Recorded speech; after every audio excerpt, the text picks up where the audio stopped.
What's good, family? Happy Saturday morning and Happy New Year. I'm excited to do another episode of the Black Man's Perspective. And of course, I have my brothers on the panel with me, the general, the leader of this LDBC that we are a part of, 7-8 Sports TV. What's going on, brother? Doing wonderful, brother. Peace to the family. Happy New Year to everybody that's listening and to everybody that celebrate this New Year holiday. Shout out to everybody in the building, man. Wish everybody nothing but the best. Yes, sir. Yes, sir. And my right hand man, my co host of the Southern Baller Show and the HBCU Fanatics, Coach 67 Sports TV, Mr. Southern himself. What's going on, man? Man, peace and blessings to the family. Hopefully, all is well with everyone on the panel and everyone in the chat, everyone within the sound of my voice. Hopefully, this new year brings you peace, blessing, and prosperity, you dig? Yes, sir. Yes, sir. With the new year, a lot of brothers and sisters are getting new jobs, are getting new promotions uh, already this new year. And we just want to talk about ways where, you know, they can try to avoid racism. You know what I mean? Uh, or try their best to avoid it the best way they can. And I see a few people already coming in. Good morning, my sister Chris M5. Good morning, guys. Good morning. And 40-ounce sniper. Salute, panel and chat. Salute. Yeah. So one of the things I want to go about or talk about is don't get tricked out of your position. What do I mean by that? I remember when I was a new supervisor, there was a lot of racism I had to deal with where a lot of my white counterparts didn't like me getting the job. So a lot of them undermined my authority. When I tried to discipline them or write them up, they said, they flat out said, I do not respect your authority. But thank God I had a dad, a black man tell me, just to tell me, hey, don't let that sweat you. They trying to get you out of your character. Just document, notate, do what you can do. Don't meet them at their level or allow you to be lowered down to their level. 7-8 Sports TV. In that example, what advice would you give, or do you have any examples of avoiding someone tricking you out of your position? Uh, yeah, I've had many times where people have. Uh, but the example uh, I'll use is one. I worked years ago. I worked at this company. There was a manufacturing company. They made like brake parts for trains and planes and everything except cars. I think they made brake pads for lawnmowers, all that stuff. But anyway, so I was in charge of the shipping and receiving, these parts all over the country. I wasn't a part of the manufacturing necessarily. Sometimes I would, but for the most part, I would get the parts once they finish them. I would stamp them and expect them. I was like the last line of defense before they get shipped. I had to make sure all the parts was, to the best of my eyesight, make sure that they was uh, fit to regulation, and then box them up and ship them to the right places. Now, it was a lot. It's a lot of complicated stuff, especially when you're dealing with commercial invoices, stuff that got overseas and all of that. But a lot of people didn't want me in that position. They feel like because I was black and I was a stocky dude, that I should be doing some manual labor. That's how a lot of people felt, flat out. Like, and they would, even the black people there, they was coming up to me talking about, because they so brainwashed. Man, how you get this job? Man, you need to come back there, man. You don't never get dirty, man. You up here. I'm like, bro, y'all got no faith in your own people, bro. I'm so used to white folks being in this position that y'all trying to push me out of the position. So anyway, this white guy named Mike, who's the second shift supervisor for the he was second supervisor for the whole second shift. He used to do make all the help supervise all the parts or whatever, and then get them ready for first shift.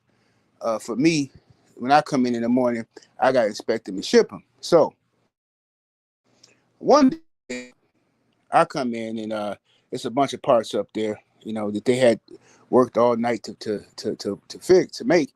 And when I got ready to ship them, the computer wouldn't let me ship them because the company Honda owed the company, I should say, like $7,000. Right? They haven't paid for their last order. So I said, okay, well, the computer we can't ship nothing until they pay what they owe. Right?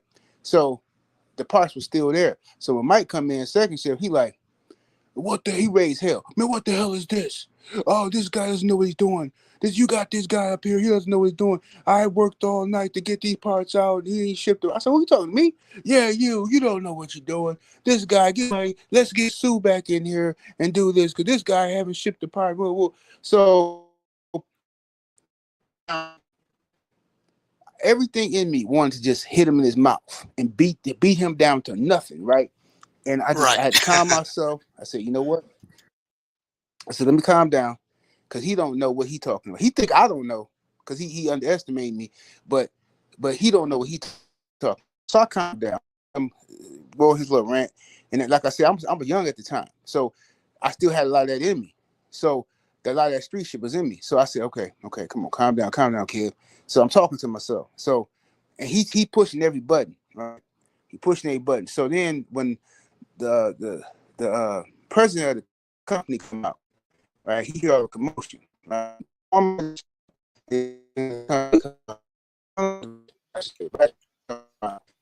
Hey, you turned into a What's robot going a on? little So he's bit, like, hey. General. Oh man, I don't know why.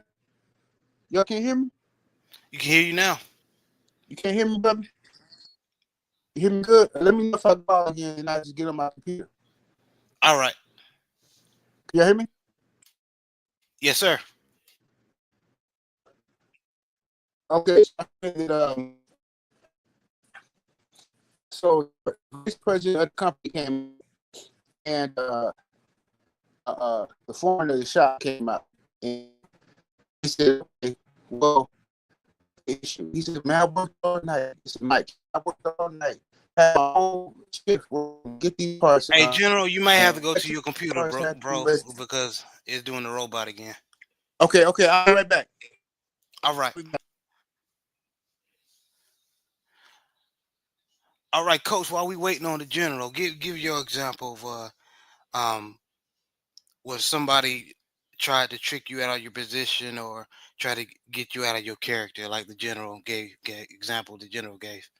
Well, in my particular situation in education, like this school year, I was ascended to an administrative position. So this is the first time in my teaching career, my career in education, I've been to that point. Whereas, like my example is going to be more, it's going to be different from the perspective of, like, usually the issues I've had been at PWIs or predominantly white institutions, and like it's parents that's upset, since my specialty area is health and physical education. And then, of course, when they also have this other thing is like a career, like a JAG type of thing is called Quest of Success. When I first started teaching, it was called Journey to Careers. So the issue I've had has been with parents in general, but in particular, like white parents that that child may have like straight A's and B's, and the child is trying to be on an honor roll.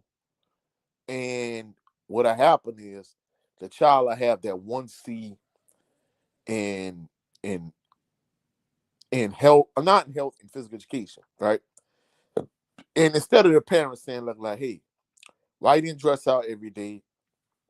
Why you didn't do what you were supposed to do? Instead of trying to hold a child accountable, they would come at the teacher and basically like, hey, what the hell going on? Woot the woo. Why you didn't contact me? Why you didn't notify me? Like, it's the overwhelming lack of accountability from the standpoint of saying, hey, if you would have made at least a B or A in physical education, you would have the AB honor roll. But instead, you didn't dress out, you didn't uphold your end of the bargain. Instead of doing that, they would they would basically blame the teacher for their child not having a sufficient grade, at least according to the parents' liking, in that particular class. So what happened was this one parent, I don't know where mom was, this was dad, right? I was at this one particular school, and it was a predominantly white institution, but it was almost like a mix. But of course, anytime you're dealing with a mix of both white and black students, especially if it's predominantly white, even if it's a little bit predominantly black, like the white parents are gonna have more authority and more say in what's going on or whatever the case may be. So basically, I guess he called himself like checking me, and he was like, "Hey, my child has all A's and B's, and my child has this one C in physical education." Instead of saying, "Hey, girl, like why you didn't dress out every day in this man's class with the woo?" Like I said, he shifted the blame to me, and he was like, "This is effing embarrassing." Like he called himself trying to go off on me, trying to check me. This is effing embarrassing. She has a C in PE, and not only her having a C in PE, like she's a cheerleader. She's in like National Honor Society. She's in a beta club. She does national commercials. Woo the woo the woo. And I'm looking at this dude, and because at that particular school, administration was quick to throw you under the bus, and in that particular school district, Mm. they really didn't care about the teachers. They were only concerned about not being sued by the parents. So this Right, wasn't right, a liability issue from the standpoint of like this kid is a 504 sped kid, and it's some kind of funny business going on. It wasn't that sort of issue. The issue was more or less you have an angry parent that's mad because his child didn't meet his expectations. Instead of blaming the child, they blaming the teacher. So this how it worked out. The child had to see because these classes go by semester. At least the class I taught at the time. Like health is a one semester class, meaning it's 2 quarters or 2 9-week periods. So I think she had to see the first 9 weeks, and she had uh, a B, I think the second 9 weeks of the second quarter. But this how the law worked it out. This how it worked out, right? So this girl, she transitioned to the other class that she had for the next semester. And she liked this boy, and I'm not gonna lie, this boy was a real degenerate. If this boy would have been a black kid, they'd have been like, he's a thug, he's a loser, he's this, he's that. But he wasn't. He wasn't called those things because, he was a white kid, right. right? So basically, this kid is overaged. In all actuality, he should have been socially promoted. But he was talking to this other girl that was on the cheerleading squad with his daughter, right? And this guy, he was influencing the other girl that was on the cheerleading squad with his daughter. But what ended up happening was his daughter ended up messing with this other loser guy. That this other girl that was her teammate on the cheerleading squad, he was messing with her her other cheerleader mate or whatever. So, and this girl was supposed to like they were kind of like cut from the same cloth from the perspective of they were both deemed to be like pristine type kids, this, that, and the third. But the girl whose dad was complaining, what ended up happening was the other girl who, people thought she was like real square and she, was in beta club and all this other stuff. This girl beat her up and threw her in the ditch. And not only that, when the daughter was hanging with this other guy, like he was influencing her to like smoke and drink and do all kind of other stuff. So he tried to make it seem like his daughter was like this pristine angel and this individual that was above reproach and above constructive criticism and above making a C in physical education. What turned out to be is she wasn't all that he made her out to be. And more than anything, I don't know what the situation was with the mom. I don't know if the mom had passed. Uh, it was some kind of other situation with the mom, but he was on the parent in the picture. And I understood he was trying to do the best he could, but instead of holding his daughter accountable, and not only holding his daughter accountable, instead of saying like, "Hey, she gonna do better next time," whatever the case may be, essentially what he tried to do was he tried to point the finger and remove accountability from his daughter and make it seem like myself as a teacher, I was at fault. I mean, you got to realize, this is I was teaching both. This is a high school and middle school in the same campus, on the same campus. You know what I'm saying? So this young lady was on the middle school side. She was in the 8th grade at the time. Mm-hmm. So the thing about it was, he was like, "Hey, you should have called me, let her know she wasn't passing." I'm like, "She is passing. She's," basically when he said she not passing, he meant passing with an A or a B. You know what I'm saying? I should Mm-hmm. have notified him, this, that, and the third. And I'm like, "Sir, I have, I have this young lady in this class, but in addition to this class, I got 2 other classes. I teach 3 different preps. I teach health, I teach physical education, and I teach journey careers." You know what I'm saying? Like, I call parents all day. Like, I don't have time to just call just you. And I mean, she wasn't like a behavior issue, or like she wasn't in danger of failing. So, But like, it boggles me. Why would he come at you first when she got a C for physical education? All you gotta do is dress up all and you got to do is participate. dress out. Well, I mean, in that particular school district, another thing too they had was like you had to have at least 9 grades, 1 grade per week, because each quarter has 9 weeks, right? So they had to take 5 tests, but these kids not even dressing out. If they're not dressing out, they're not gonna pass the test. You know what I'm saying? So I wasn't even Mm-hmm. giving them 5 tests, but since this school district was so by the book, what they would do is they was like, "Well, hey, since you only give them," I'm like, and I told the principal this. I'm like, "Coach, like you taught for years, this, that, and the third, and I understand you the principal, you have to adhere to school district guidelines, whatever the case may be. If these kids not dressing out every day, and they got like really, if they got the grade they really deserve, it's kind of the issue in education nowadays where just like this parent, they won't hold the teachers more accountable than they actually holding the students. I'm like, if they're not dressing out and participating in physical education class, in all actuality, they should have an F. What make you think they're gonna go home and study for a physical education test? Like, that's stupid. You know what I'm saying? So he was like, "Well, since you didn't give them 5 test grades, then just give them A's for that." And I'm like, "Bro, see, that's the problem." I'm like, "Y'all setting these kids up for failure in real life."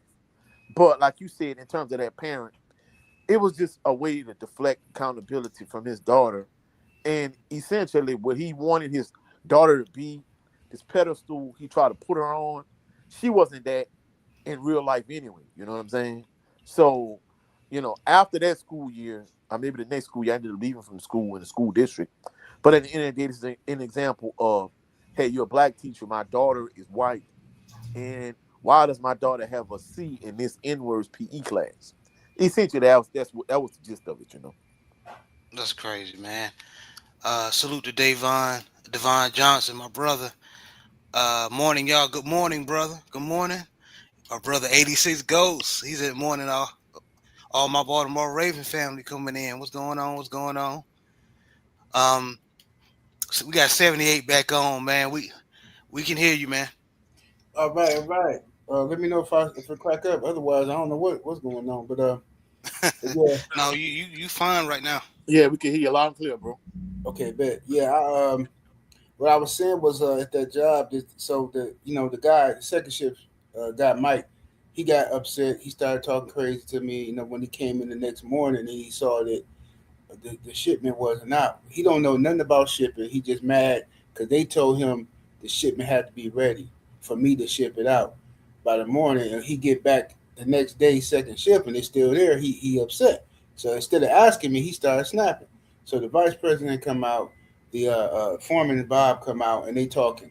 What's going on? What's going on? So instantly they try to side with Mike. Instantly, they instinctively, all these white folks like, whoa, whoa, Kevin, man, what's going on? I mean, we're paying these guys overtime to get this shipment ready, and ooh, I said it can't be shipped because oh, why can't it be shipped? What are you talking about?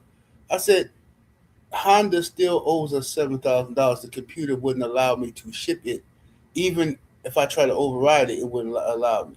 It's a safety net in the system until they pay.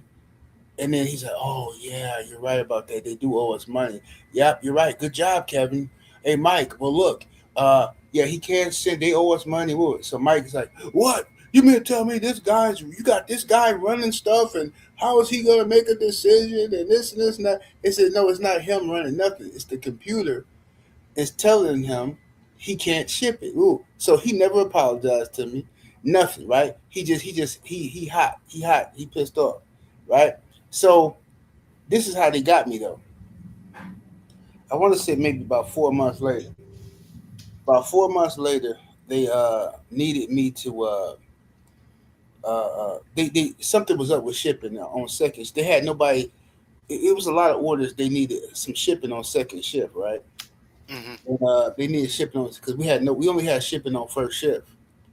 But for this particular day, at this particular time season, we need to pick up. So it's like, yeah, we need somebody who know what they're doing on shipping for second shift. And because on first shift we got people who can do it. The guys people you train can do it on first shift. Do you mind going on second shift for about 2 months and just until we get through this rough season? I said, well, look, I can do it, but Mike works second shift. Mike's the supervisor second shift. He don't like me. Woo woo. Yeah, yeah, but look, you're gonna be Mike doesn't have any authority over you. You are just you work in shipping. You're your own supervisor, so you just work in shipping. Just you guys just stay out of each other's way. Blah blah blah blah blah. So I get there. I get there. I start working. He coming in. He giving me the eye and all that kind of old stuff, right? Right. But I'm getting done with my orders early, so I'm working 8 hours, but the work is only like 4 hours worth of work. So I'm kind of like, I'm smart enough to know as a black man at them jobs, nobody want to see you getting paid to do nothing. So what you gotta do is you gotta stretch your work out a little bit or stay out the way, make it look like you busy. So Mike was hip to it. He saw what I was doing. He saw that I was like stretching that work out. So he goes snitch on me. So they come in. Um, the foreman of the shop come do a surprise attack on second shift. Come in and he see that my work is like basically halfway done, and it's like 4 hours left, right? So he like, yeah, you can pretty much get this done quick. He said, hey, I'll tell you what. For the last 2 hours, he said, I want you to work. He said, but for do your shipping stuff. He said, but for the last 2 hours, I want you to go ahead and work on the machines, do some manufacturing, work for Mike. I said, no, listen, I don't want to work for Mike. Mike don't like me, and I think Mike's a racist. You know what I'm saying? Oh, come on, Kevin. Come on. There's no evidence of that. I'm just telling you, the man don't like me. He been messing with me since I was on first shift. He don't like me in this position. Now you telling me to work for him? I'm telling you, this gonna be a problem. So then they telling me to work for this dude. So I really want to quit. But I'm like, you know what? Forget it. I go Hmm. work for the first day. The first day that I was went to work for this dude, right? Do you know they literally so I sit down in front of this machine, and you're supposed to holes, drill these holes into these parts. So the dude Mike, he's standing next to me, and he's smiling. I mean, he got the most red, devilish, Peckerwood smile the world's ever seen. I mean, he's smiling, man, and he's like, yeah, I need you to drill all 400 of these parts right to these specifications, and I need you to take those gloves off too. I said, take the gloves off. I said, no, I'm not getting all this fiberglass in my hand. I said, my I got sensitive skin. I'm not gonna get this. Well, I don't care if you got sensitive skin. The machine says no gloves. The machine says no gloves. They're talking about the big gloves we use to take stuff out the oven. They're not talking about latex gloves that's skin tight to your hand. They're not talking about that when it says no gloves. They're talking about gloves that with cloth that can get stuck in the machine. I'm wearing these gloves. Oh, so you could be on the unemployment line. I said, man, you know what, bro? I let him get to me, dog. I let him get to me. And once he said that, I got up and I cussed his ass out. They fired me the next day, and I had to get street justice after that. I waited for his punk ass, and I beat the shit out of him. I beat him. I beat his motherfucking ass, and I called him boy. And I followed his ass all the way to his house, and I stomped his ass out. I said, man, I can't believe I let this motherfucker trick me out of my job, man. Yeah, that's ladies and gentlemen. We don't want you to follow nobody to their house. That's when he was young, man. Yeah, But yeah. I was in my 20s, man. but But no, he, but he deserved it though. I ain't yeah, gonna lie. he definitely deserved it. But it shows how the system that we in, like systemically, is a white supremacist system.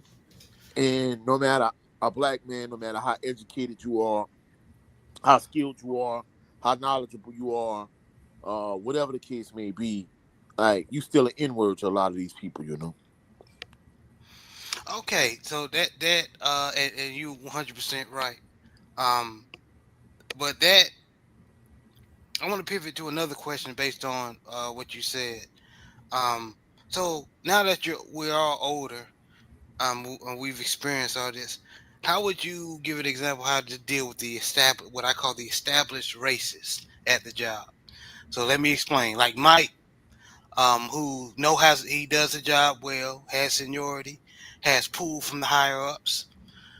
What's the best way to not to get a person um like that under your skin? So you can do your job, go home, or do this job long enough where you can pivot to another job. Uh, 78. I'm sorry, brother. Go to my brother real quick. I gotta answer this text No, message. you're fine. You're fine. Uh, Coach. Well, there's you got to realize as a black man, you know, I know some individuals that have white privilege are individuals that succeeded.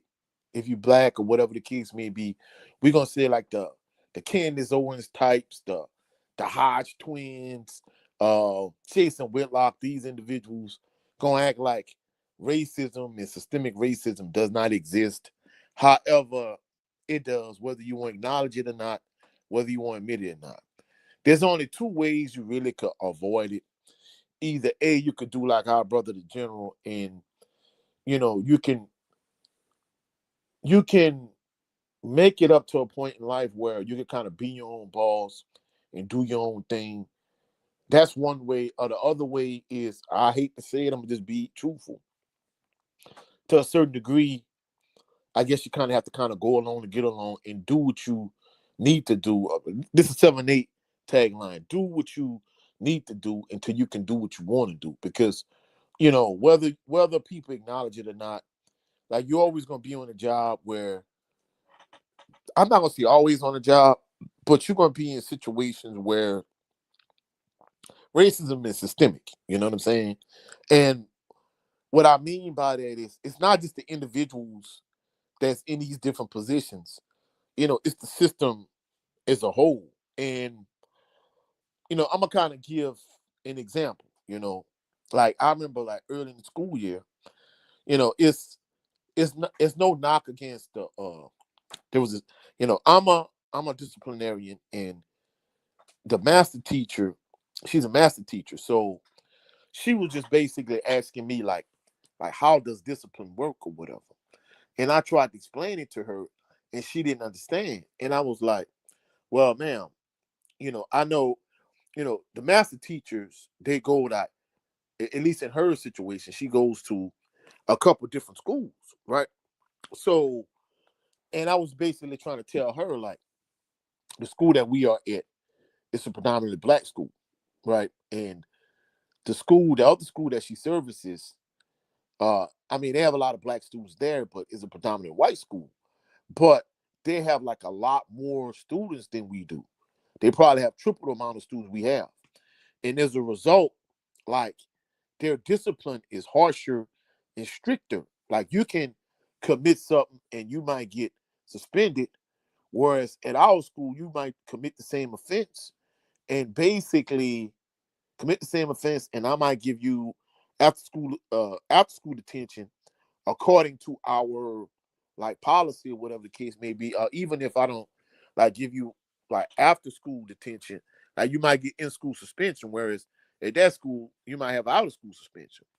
And basically, I was trying to explain it to her like I've taught in multiple schools and in multiple school districts, and discipline is different from school to school and school district to school district. And even within that same district, you might have a predominantly white institution that's like harsh and strict on discipline, and you might have a predominantly black institution that's I'm not gonna say that's kind of lax, but it's not as harsh and as strict. So I was trying to explain that concept to her, and I didn't actually go this far, but I was about to basically say is, hey, even in our justice system, if a black man commits a crime and a white woman commits a crime, like the black man is probably gonna get like a harsh prison sentence, and the white woman might get probation. You know what I'm saying? And it's just the system we live in. So in many instances when you have individuals, and me and one of my superiors were talking about this, we was like, when individuals had only been at like predominantly white institutions and they never saw both sides of the coin, they don't understand the concept of like discipline at the predominantly black school, discipline at the predominantly white school. It's not going to look the same. And in addition to that, even if we took race out of it, right? Let's completely take race out of it.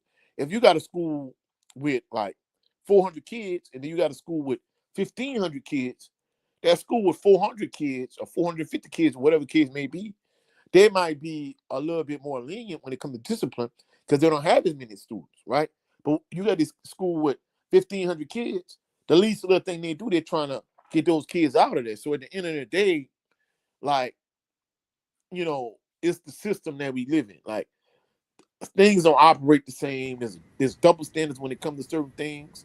And even the instance I gave, if you have a black man that committed a crime and you have a white woman that committed a crime, even if you just compare the sexes, men get harsher prison sentences than women off the top. Then when you add a racial component in, it's not even a double standard. It's a triple, maybe even a quadruple standard in certain instances. Because I saw a case where, like, I saw a couple cases, like, several months back, where they had this black man and this black woman, for whatever reason, they committed a crime. The black man got like 8 years in prison, and the black woman got probation. And then I saw this other instance where this black guy and this white guy, they were selling drugs together, whatever the case may be. I'm thinking it was drugs, but they committed some crime and they got caught. The black guy went to prison. The white guy got probation. So these are examples of where the people commit the crime together.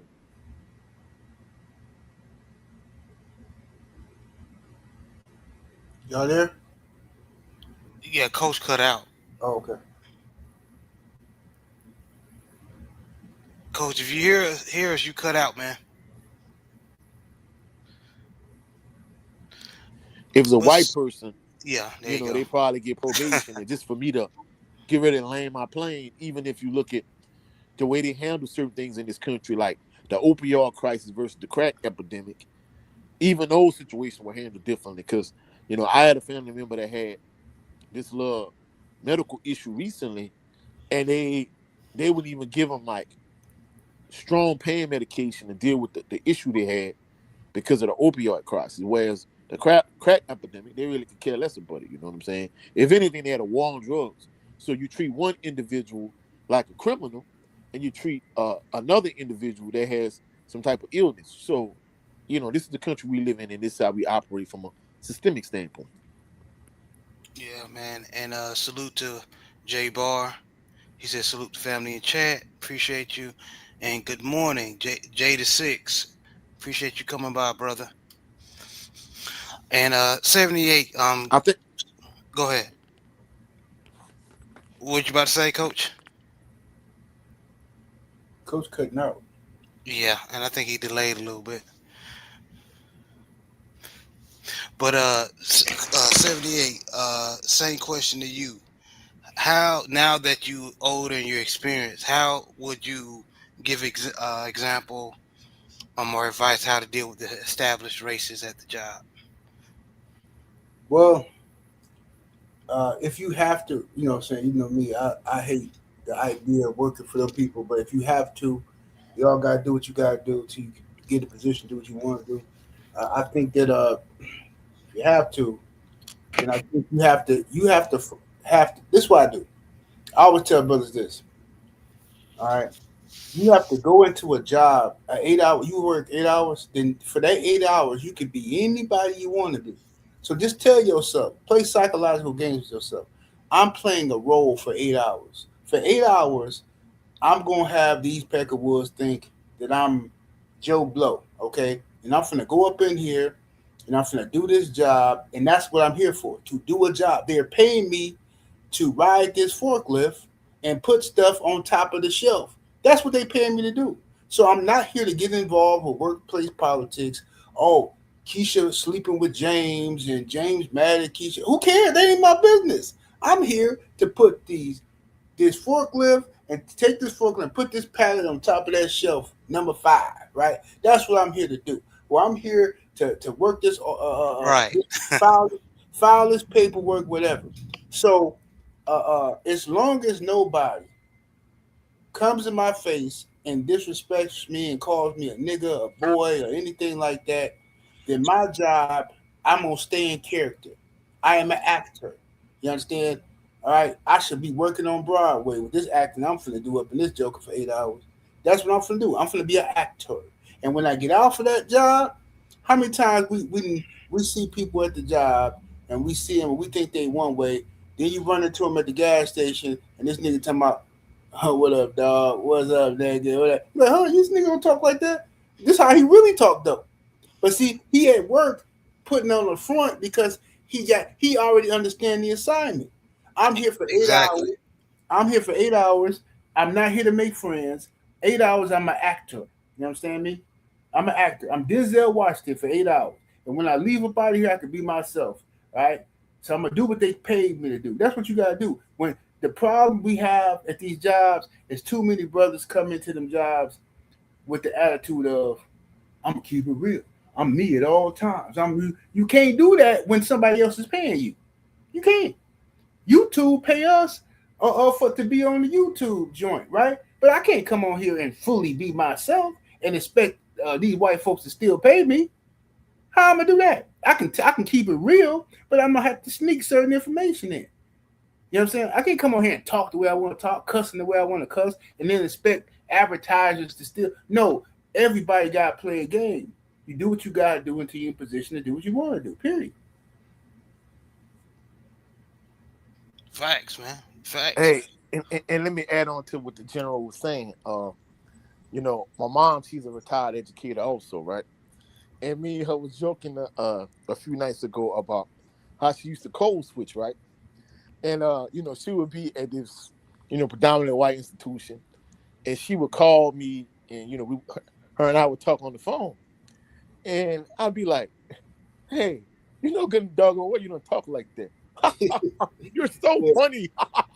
right, And right. I'm like, "Bro, you don't talk like that." You know what I'm saying? And then she get home. So her and I was talking about that the other day, like how when she would be at these schools and she would be talking to you on the phone in the office in front of her coworkers, like she would put on this like white sounding voice.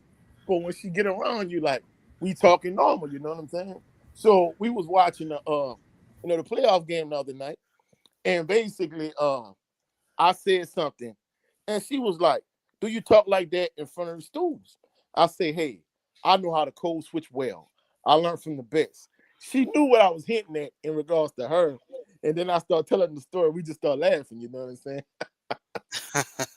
Yeah, man. You definitely got to know how to code switch. So what 78 and the coach is saying, don't be at them jobs getting into drama. Don't be trying to get the latest gossip. The hell with all that. Just do the damn job for 8 hours or whatever schedules that you have and go home.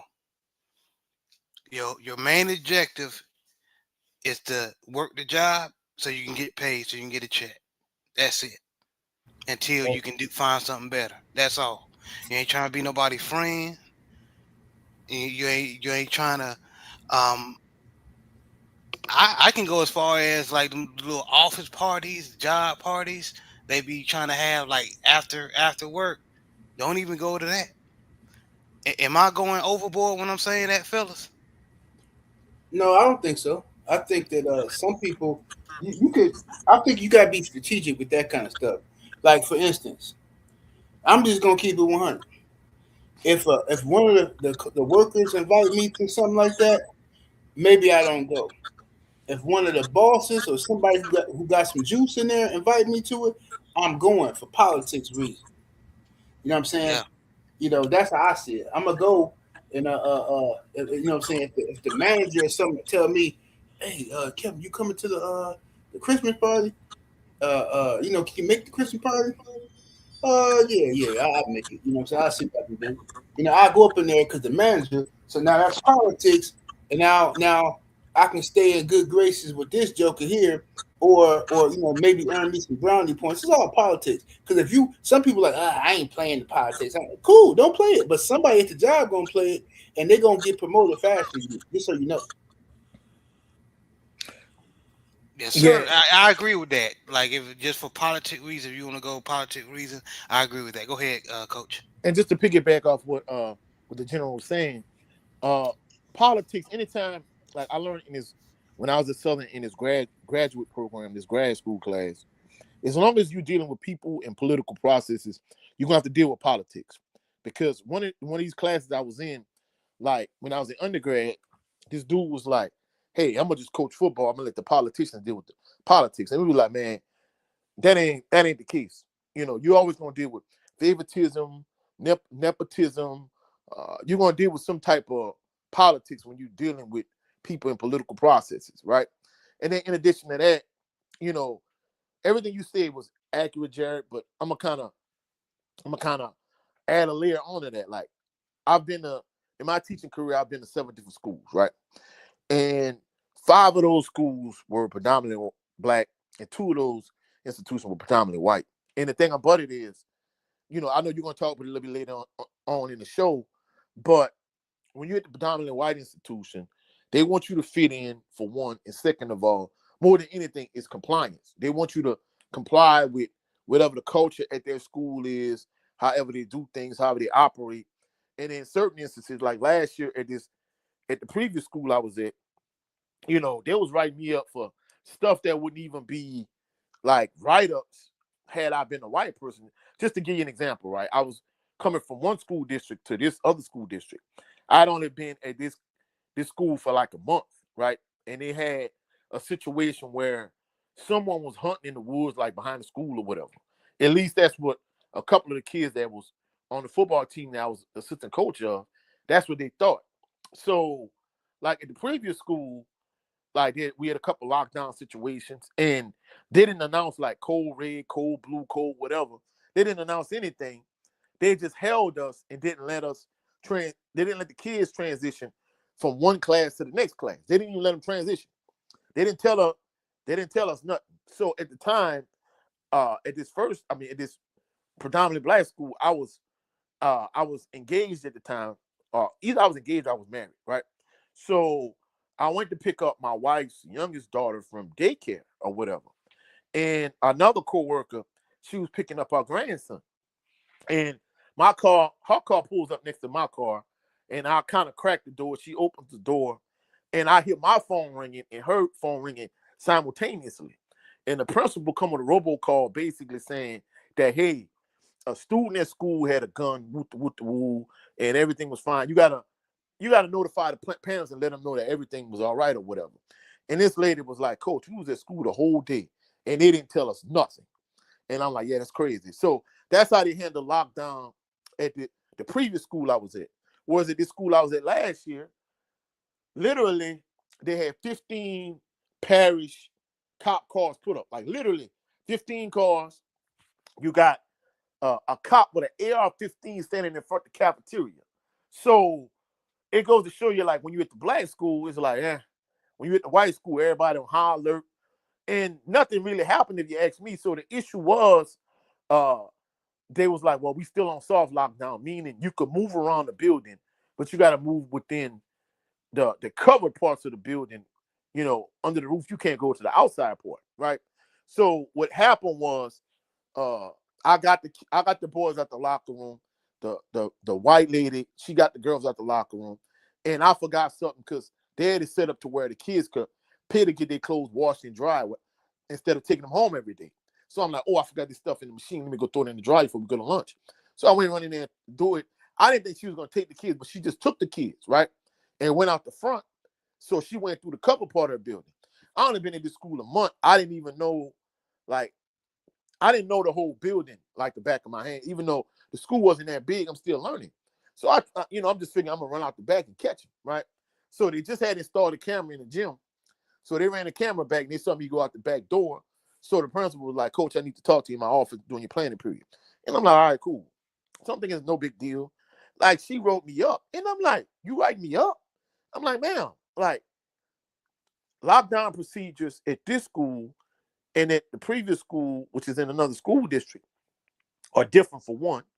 And then second of all, like, I only been here for like a month and you write me up for this?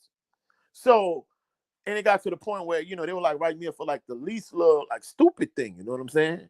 So I'm like, bro, come on, bro. Like, so that's why I'm like, look, hey, I know I'm not gonna be at this school beyond this school year, because I know if I was white, some of the stuff they're trying to write me up for, they wouldn't write me up for if I was from their neighborhood, from their little area, from their community.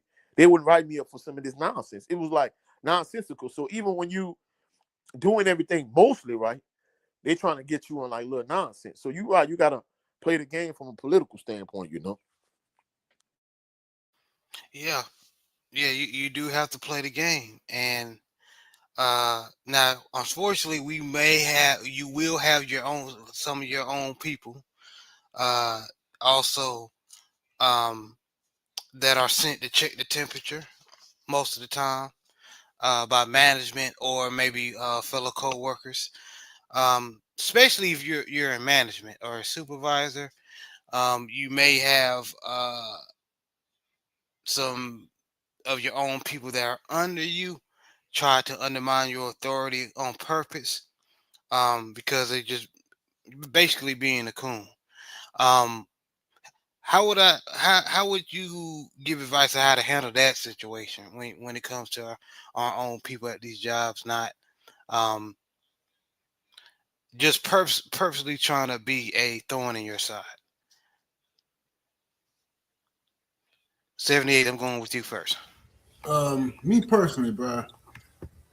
When it comes to coons at the workplace, um, I try to stay away from them. Well, I try to let them know first of all that I know that they cooning. I don't call them a coon. I let them know in little slick slide ways that I know that you cooning, and everybody know that you cooning. You know what I'm saying? I'll let them know, but uh, I stay away from them and I treat them. I watch them more carefully than I watch the white folks at the job, because and you make sure you don't ever let your guard down. Don't ever let your guard down around them. Don't ever lose sight of who they are, because you got to remember they undercover agents working for the enemy. Don't So talk too much around them. Yep.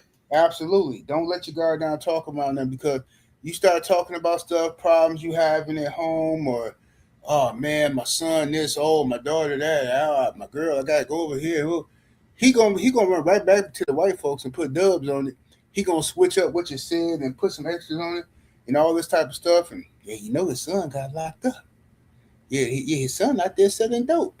His son, like, all kind of craziness. He gonna have these white folks believing. So, but when it comes to them type of characters at the job, I stay away from them and I treat them just like I treat the white folks. So sometimes even worse. I watch them even closer, because they're more dangerous, because they look like you and they can befriend you. You know what I'm saying?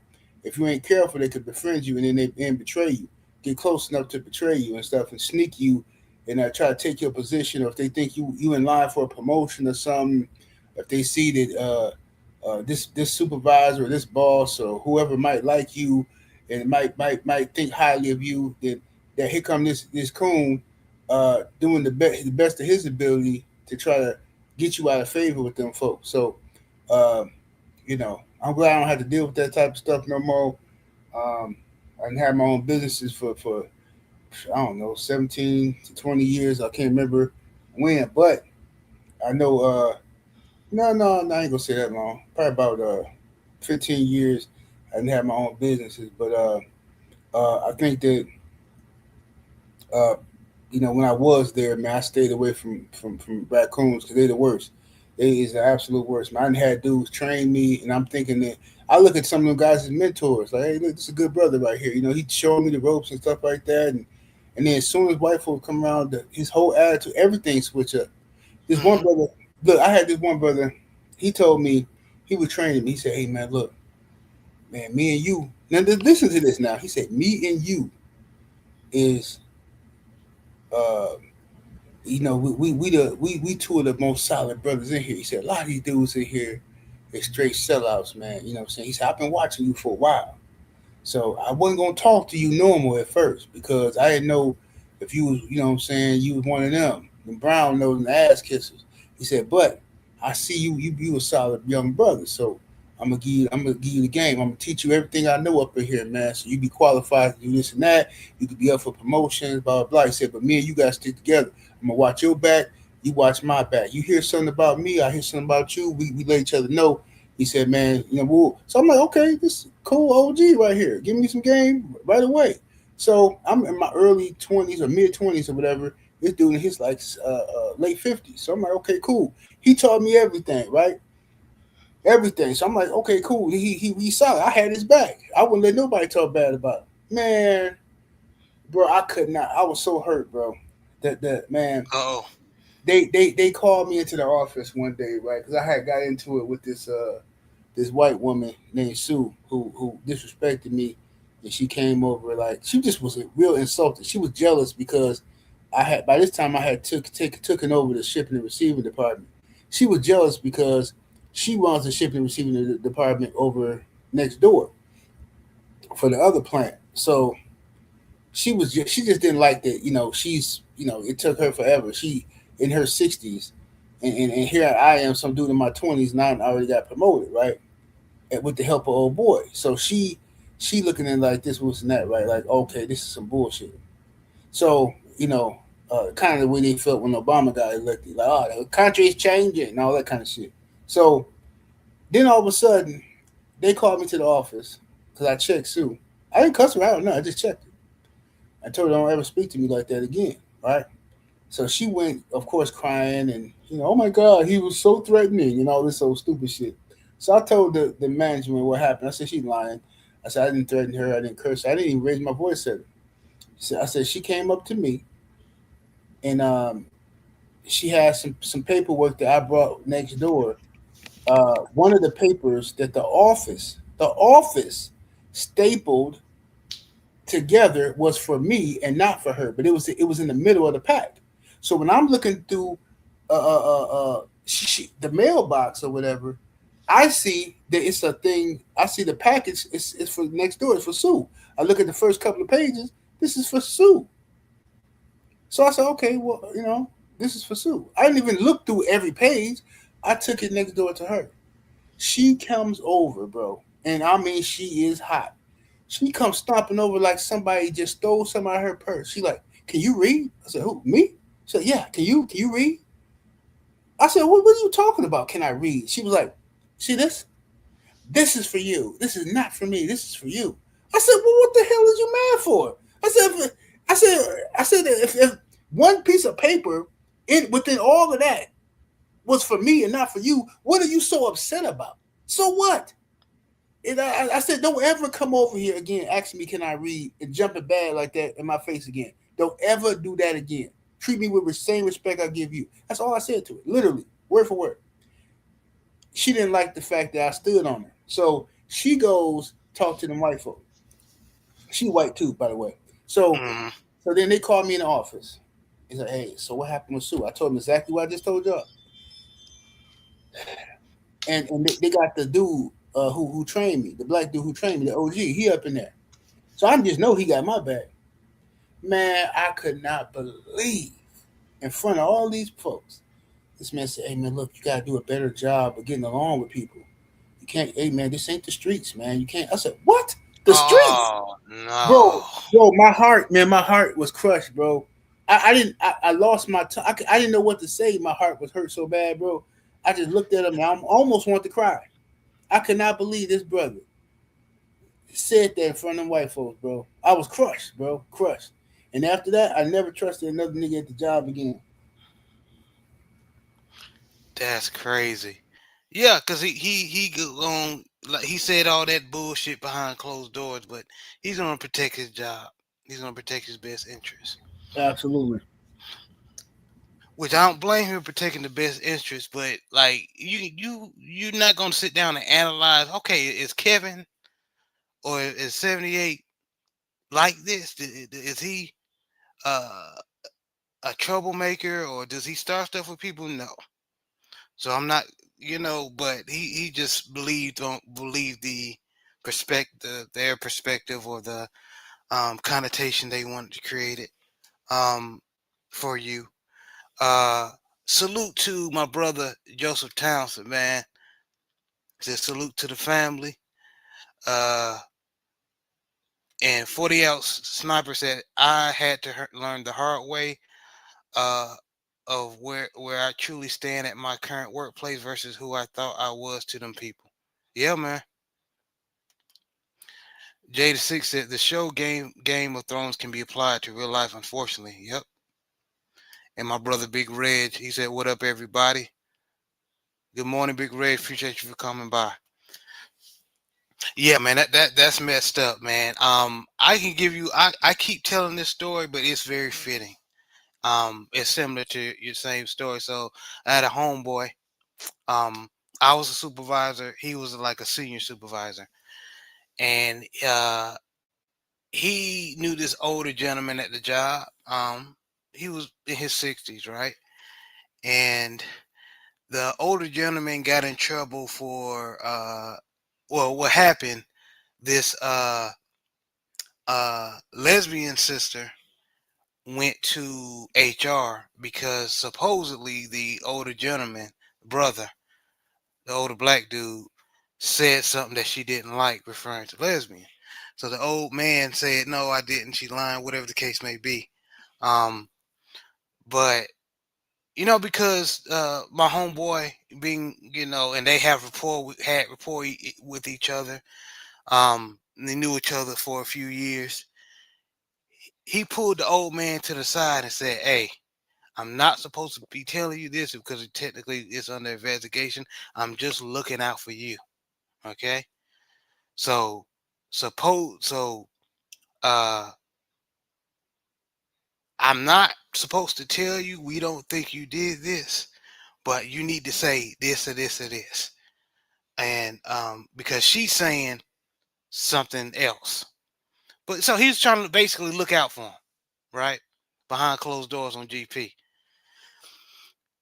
He went back to his cubicle and it was nothing within 5 minutes. It wasn't but 5 minutes, 78 and coach. The old man came back with the HR rep walking down the walkway where his cubicle at. And when they got to his desk, he was like, the old man said, "Tell her what you told me." My homeboy mouth was on the floor. He was like, "Bro, I told you."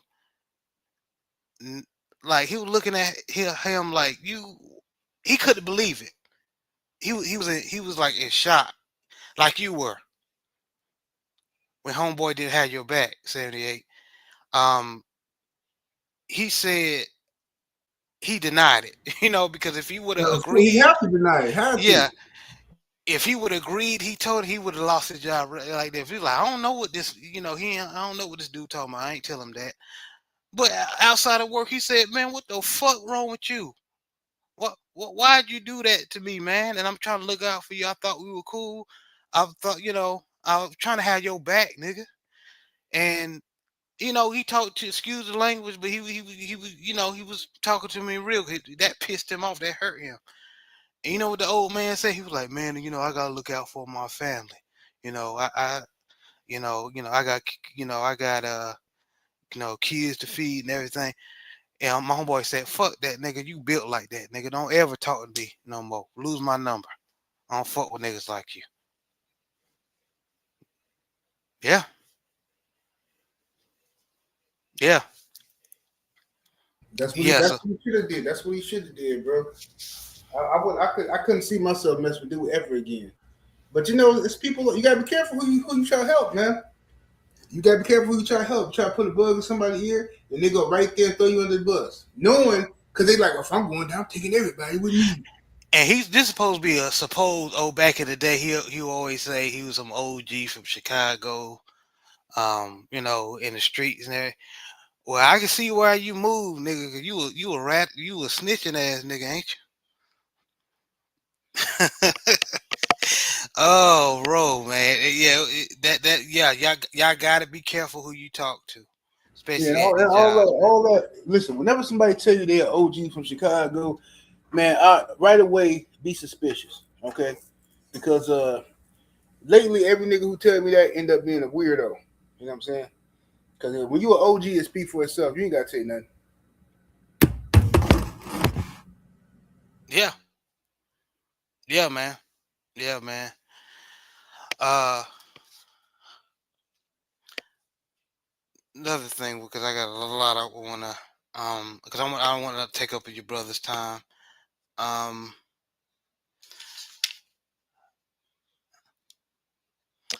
One more other thing that when we can start wrapping it up, to be careful about. And that story you told pretty much hit on a lot of points that I want to discuss. 78. So thank you for the story. Um, but the overwork method. So when these people at the job put a whole bunch of tags on you or tasks on you on purpose just to set you up for fail. So they can say, "Oh, you lazy or you procrastinating." So what, in your opinion, is the best way to uh deal with that? Um, Coach, I'm going, or 78, you no, can no, go. go ahead, coach. Go ahead, coach. Okay, Coach, I'm going to you first. Well, I mean, in education, it's going to be different than if you work like a blue collar job. But in many instances, uh, you just gotta be proficient at what you're doing. Uh, and the reason why I say that, like, I'm gonna give you an example, right? I had this professor at Southern that he passed, but basically he was like he was working in this mailroom, and they give you a test to start out, and he was saying some OGs was telling him like, look, hey, don't do too well on this test, woo, woo. And he was like, oh, I'm young, I'm gonna do this, I'm gonna do that, blah blah blah blah. So he didn't know they were setting him up from the standpoint of they want to see how fast you can work and how much work you could do, so they can anticipate what your production level should be.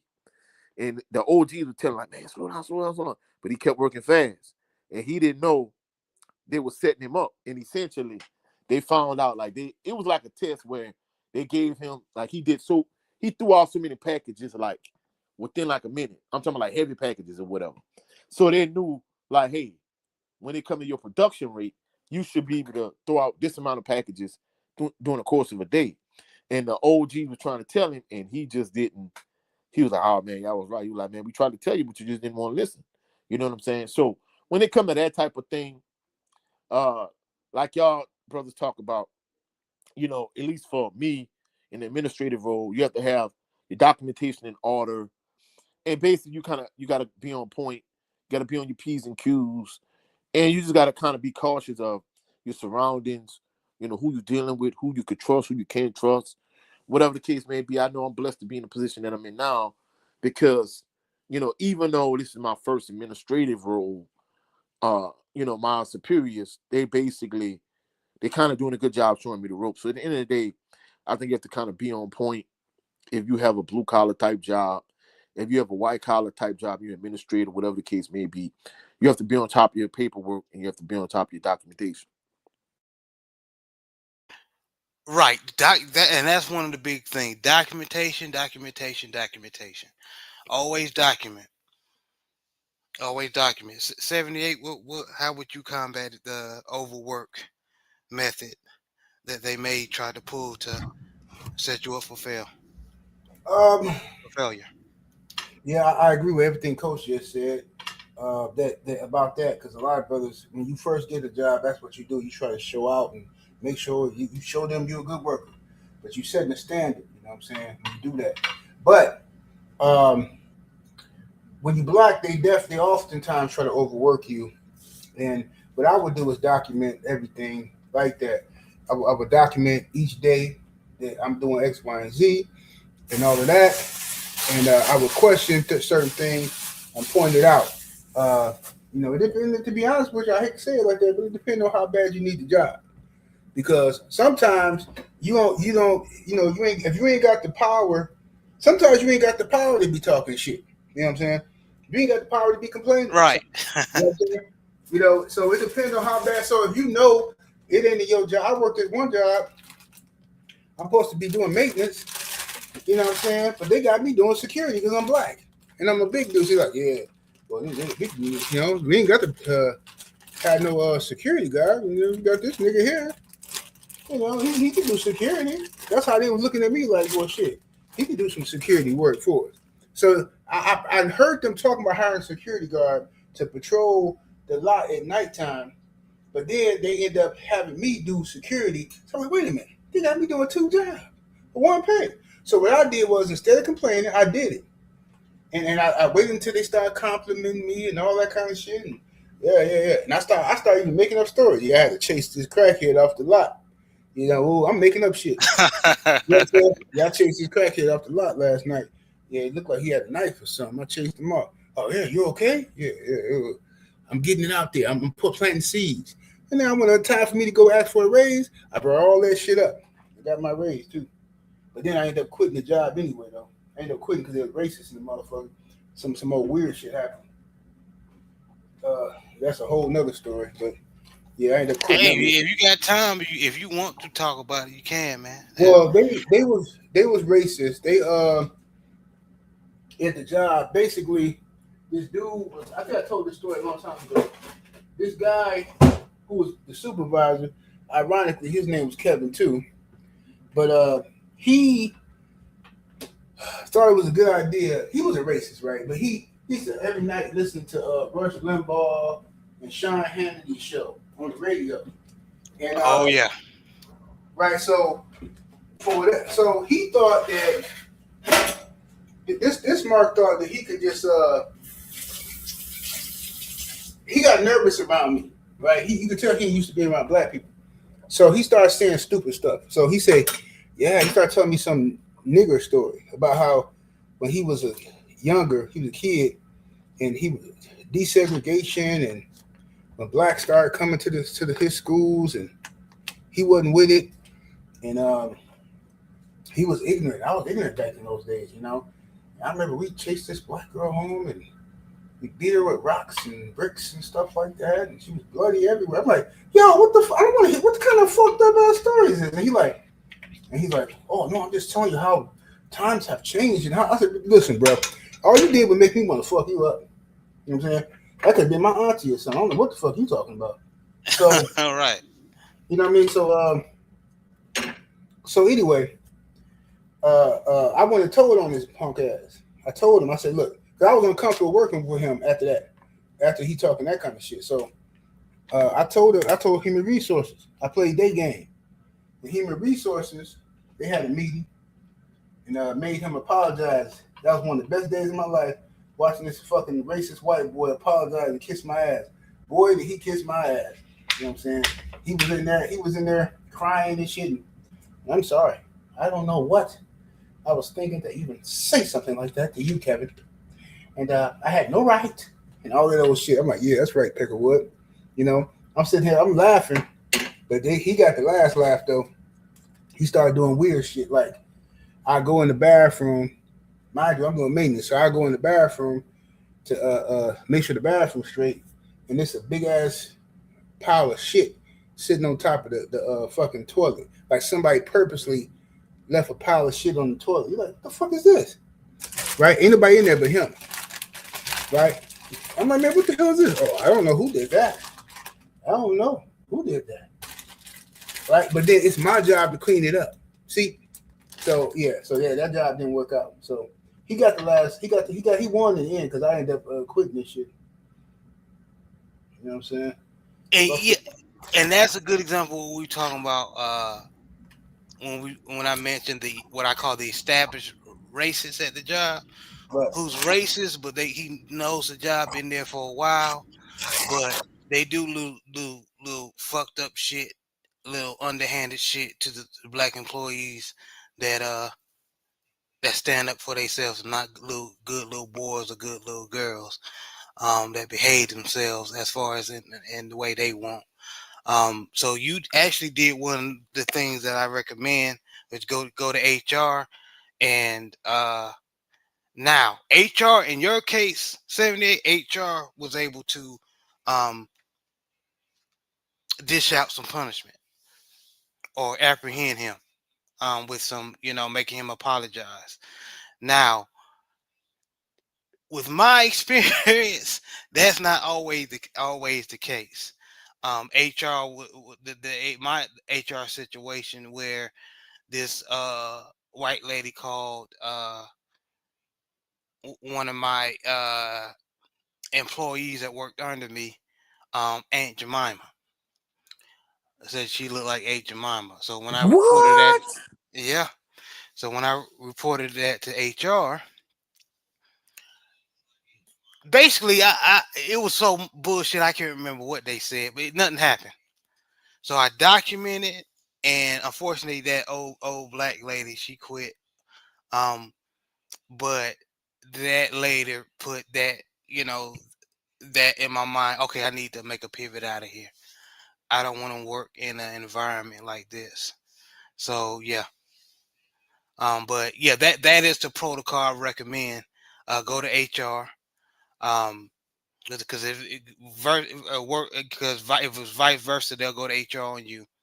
Um, if you talk crazy to them, so definitely go to HR and please document whatever happens. Good if the conclude if it's the resolution you want. If it's not, still document it. But Coach, you got anything you want to add? Well, I'm not gonna lie. In my personal experience, usually in education, when they call first, the thing you need to do if you in the field of education, you need to join your union. You need to, whether you're an administrator, whether you're a teacher, whatever your role is, you need to be in the union, especially if you like a band teacher or you're a physical education teacher, you're coach, things of that nature. The reason being is because uh somebody told me this when I was in undergrad and I was doing student teaching. They basically were saying in the field of education, the people that get sued the most are physical education teachers and band teachers, because there's a touch component and it can kind of be perceived negatively, this, that, and the third, or even, if you're in a situation, I'm gonna kind of give you an example, right? At my current school, in my current school district, they have this thing called Handle with Care. Basically, what it means is if two students get in a fight, you can't like manhandle or rough up the kids while they fighting. You know what I'm saying? If not, like they could take legal action against you. You could be fired. They could the parents could press charges, whatever the case may be. Whereas I done been in other school districts, like, hey, if they get out of line, like you could use as much force as necessary to break up the situation, and especially even like female physical education teachers, or just female teachers in general, they tell you, hey, especially if boys fighting, don't break it up. Like, you're not held legally liable, because if you try to break it up, you get hurt. Like, they tell you off the flap. Like, there's one school district I was telling you about earlier where basically they didn't care about the teachers. They only cared about the students and not being sued by the parents. They told you flat out, like, hey, if you got hurt, like, you ain't getting no workers' comp. And then the student's not going to get in trouble if you get hurt. So if I was you, they would just like, most kids, when they get in these fights, the first like 10 seconds or whatever, it's just adrenaline. But after that adrenaline kick wear off, they don't have that kind of stamina because they're not trained boxers or whatever the case may be. So in those scenarios, they're like, yell stop 3 times. By the time you get to that third stop, they done punch themselves out, and a couple other students going to break it up anyway. You know what I'm saying? So that's accurate. But more than anything, I think if you are in the field of education, you need to join your union. And if anything happens, because anytime you're in education, they call you to HR, it ain't never for nothing good. Or anytime they tell you, hey, the principal tell you, hey, I need to see you in my office. It ain't ever for nothing good. If they email you sometimes about something you did wrong on a job, in some instances, it's to start a paper trail in terms of getting documentation in place. So at the end of the day, you need to join a union. And anytime you get written up, and I was the first time last year. I had been written up before, but not a couple times within one school year. And the lady was telling me, like, look, hey, you could have prevented this had you let us know in writing, like, hey, this is what happened and that's what's happening. This, that, and the third with the woo. So at the end of the day, like we talked about earlier, documentation, but more than anything, if you're in a job where you could be in a union or you could join a union or whatever the case may be, do that, especially if you're in the field of education. Of course, most people, they don't want to be in education nowadays anyway, because these kids are bad. Teachers are blamed when stuff goes wrong, but they don't get enough credit when stuff goes right. The pay isn't what it should be. So at the end of the day, no matter what you do, if you could join a union, especially if you're in the field of education. I agree, man, and salute my brother, Grown with Soul. He said, salute my brother, salute Grown with Soul. Man, salute, bro. We Salute definitely to have the to do homie. that LDBC girl challenge. You know what I'm saying? Yes, sir. Hey, Yeah, brother. yeah. Brothers, I gotta bust a move real quick. But I appreciate y'all having me on here though. No problem. Man, We we about to wrap it appreciate you, up General. anyway, man. I appreciate you, General. All right, y'all brothers. Y'all be Man, easy. peace and All blessings right, to you, peace, General. man. Thank you. Peace, brothers. And Jada6 said, "Damn, you can't pull a granddad from from the Boondocks. Have you ever tried beating his ass?" No. If only if it was that simple. No, Oh, man. no. Especially not in education. I mean, because in fact, the school where I did student teaching at, what ended up happening was I actually went back there as a teacher, but not last school year, but the previous school year was my last year there. But it was like a low performance school for so long, like the entire time I was there. What ended up happening was they ended up merging it with the high school, so it isn't taken over by the state. Because the irony is, when I was doing field experience back in the day, they took over the high school, the state took it over, and then eventually the school district ended up kicking them out the system. But probably maybe about 5-6 years ago, they brought it back in. But the high school was low performing, but the middle school, the whole time I was there, it was low performing too. So to prevent like the high school back in the gap, to prevent the middle school from being taken over, they merged the middle school and the high school together last school year or whatever the case may be, at the end of last school year. So now it's like they sent the 6th graders back to elementary school, and it's a 7th through 12th school. And usually in those type of instances, you try to keep those middle schoolers and high schoolers, from interacting as much as you could, especially like the high school boys with the middle school girls. But that's another dynamic. But more than anything, you definitely can't put your hands on kids, and you can't tell kids like, I don't know those individuals. You and I talk about Ali Sadiq. Ali Sadiq told a kid that they call Hannibal, to bite the kid in the neck and all that. Man, you can't do nothing like that. You'll definitely get fired. Maybe even depending on the school district and what ended up happening. they could potentially press charges. So now you definitely can't do nothing like that. You know what I'm saying? Definitely, yeah. So definitely be careful, man. But just want to get on here and uh for the new year 2026, start the Black Man's Perspective again. So have my brother 78 Sports TV. He has a channel. Please go make sure In you fact, in fact, in support. fact, Go ahead. let me cut it. He has two channels. His primary channel is 78 Sports TV. His backup channel with the brother Blue Ray Fitness is the No 304 Show. And in addition to that, he has his Patreon. Patreon is 78 Sports TV. Like for those individuals, like he has an entire Patreon just dedicated to these type of issues in terms of like racism in the workplace, grown man type conversations in terms of how to interact with women and how to deal with just certain scenarios. For if you're a young man and you like in your early, if you're in your 20s period, even if you're someone like myself that's closer to his age, he has a lot of good game, a lot of good information. So be certain to go check out his primary YouTube channel, which is 7 Day Sports TV, his backup channel, the No 304 Show, and also his Patreon. Go check him out. In fact, he has two Patreons too. He has one which is Game Dog Talk, and then his other one is 7 Day Sports TV, which is Good Grown Man Conversations. Yes, sir, and I appreciate you. He said definitely a great topic. Yeah, it was, man. So just try to get it in. I appreciate y'all for coming in.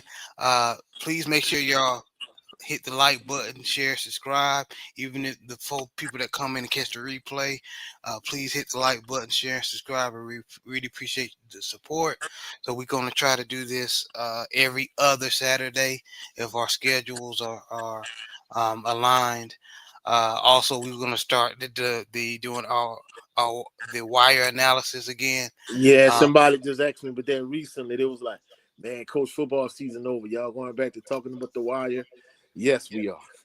Yes, we are absolutely, man. So, y'all continue supporting. Also, have the HBCU Fanatics. We're gonna do this Thursday coming up, and then of course every Sunday around 3:30 p.m. Central Standard Time, the Southern Baller Show. We talk about all football, anything football, sports. Um, and then my brother has a special surprise for y'all coming.